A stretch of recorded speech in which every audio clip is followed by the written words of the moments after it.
परिशय के रिश्ते की खबर सुनकर बारी पूरी तरह टूट जाता है। सारी रात वह बेचैनी में गुजारता है और हर पल उसे परिशय की बातें याद आती रहती हैं। दूसरी तरफ परिशय भी अंदर ही अंदर बिखर चुकी होती है, लेकिन अपने बाप की इज्जत और घर वालों की खुशी के लिए खामोशी से सब सह रही होती है।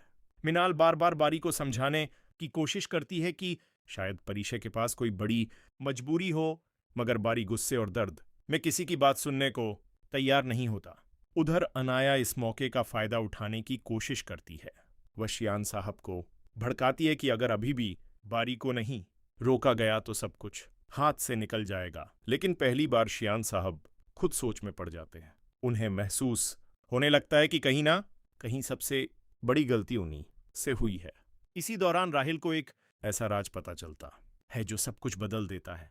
उसे मालूम हो जाता है कि शियान साहब ने ही परिशय को धमकियां देकर बारी से दूर होने पर मजबूर किया था।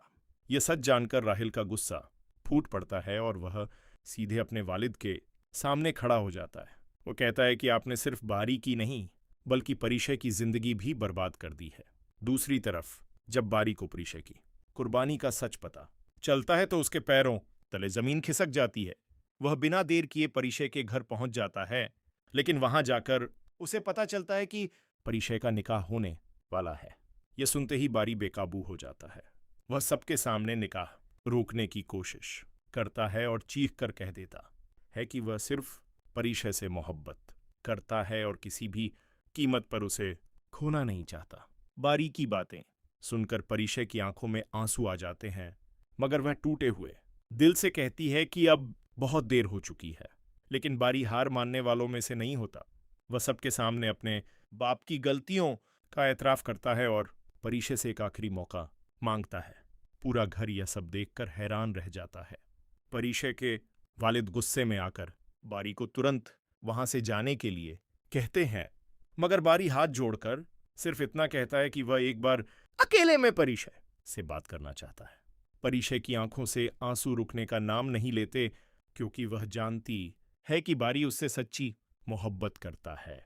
इधर जब अनाया को पता चलता है कि बारी निकाह रोकने के लिए परिशय के घर पहुंच गया है तो वह गुस्से से पागल हो जाती है। वह फौरन शियान साहब के पास जाकर बारी के खिलाफ आग लगाने की कोशिश करती है, मगर इस बार शियान साहब खामोश रहते हैं।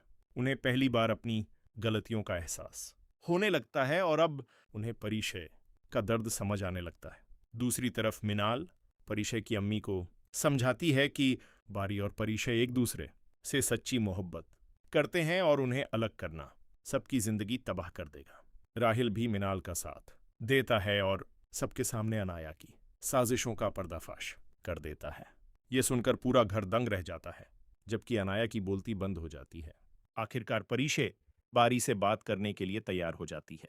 बारी रोते हुए उससे माफी मांगता है और कहता है कि उसे अपनी हर गलती का एहसास हो चुका है। वह टूटे हुए लहजे में कहता है कि अगर आज परिशय उसका साथ छोड़ देगी तो वह जिंदगी भर खुद को माफ नहीं कर पाएगा। परिशय भी जज्बाती हो जाती है, लेकिन वह बारी से कहती है कि मोहब्बत सिर्फ अल्फाजों से नहीं बल्कि एतमाद से चलती, और उसका एतमाद बहुत बुरी तरह टूट चुका है। तभी अचानक शियान साहब वहां पहुंच जाते